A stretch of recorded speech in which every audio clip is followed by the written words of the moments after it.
내란 특검이 오늘 오전 한덕수 전 국무총리를 불러 조사하고 있습니다. 김건희 특검과 최상병 특검도 오늘 현판식을 열었는데 3대 특검이 본격 가동에 들어갔습니다. 취재기자 연결합니다. 김대근 기자, 내란 특검이 한덕수 전 총리를 소환했다고요?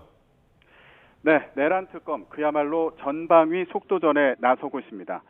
오는 5일 윤석열 전 대통령 2차 조사를 앞두고 있는데 오늘 오전 10시에는 한덕수 전 국무총리를 전격 소환했습니다.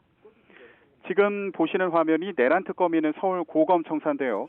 출석하는 한덕수 전 총리를 상대로 기자들이 여러 질문을 했지만 한 전 총리는 아무 답변도 하지 않았습니다. 특검은 한 전 총리를 상대로 비상겸 선포 이후 새로운 계엄 선포문이 작성됐다가 폐기된 과정에 대해 집중 추궁하고 있습니다. 한 전 총리는 계엄 이후 새롭게 작성된 계엄 선포문에 서명했지만 며칠 뒤 사후 문건이 만들어진 게 알려지면 문제가 될 수 있다며 강희구 전 대통령실 부속실장에게 폐기를 지시한 혐의를 받고 있습니다. 특검팀은 또 안덕근 산업통상자원부 장관도 불러 조사하고 있는데요. 유상임 과학기술정보통신부 장관도 소환해 조사할 예정입니다.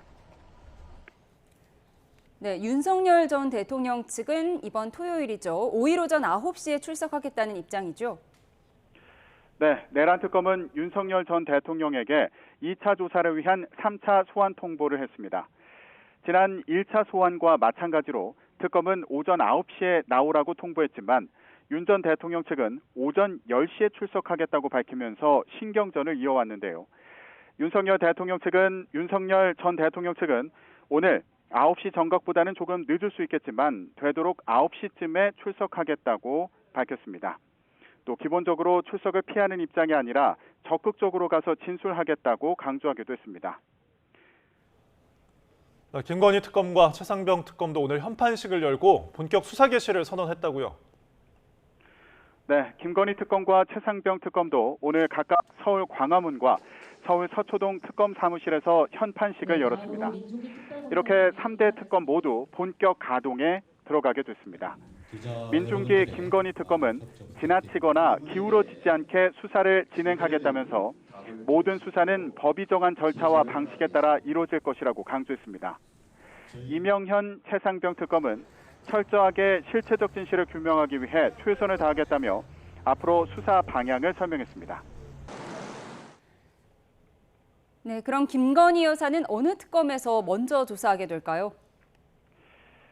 네, 일단 오늘부터 본격 수사가 개시됐기 때문에 3대 특검 가운데 어디에서 먼저 부를지 예단하기는 어렵습니다. 다만 임성근 전 사단장이 처벌받지 않도록 김건희 여사가 힘을 썼다는 의혹과 관련해서는 최상병 특검이 먼저 조사하기로 했습니다. 때문에 김건희 여사 소환은 김건희 특검이 아닌 최상병 특검이 먼저 진행할 수 있다는 전망도 나옵니다. 최상병 특검은 출범과 함께 오늘 오후 임성근 전 사단장을 불러 관련 의혹에 대해 집중 조사하고 있습니다.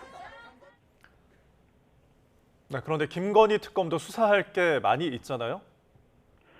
네, 사실 12.3 비상계엄과 내란 의혹은 검찰 특별수사본부 또 경찰 특별수사단을 통해 어느 정도 큰 얼개는 확인된 상황입니다. 그래서 더 큰 관심은 김건희 특검에 쏠리고 있는 것도 사실인데요.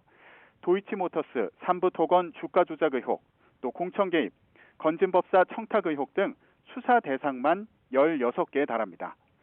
또 수사 과정 중 인지한 사건도 모두 수사할 수 있게 돼 있어서 김건희 특검이 수사의 속도를 낼 경우 파장은 더 클 수 있다는 분석도 나옵니다. 지금까지 사회부에서 YTN 김대근입니다.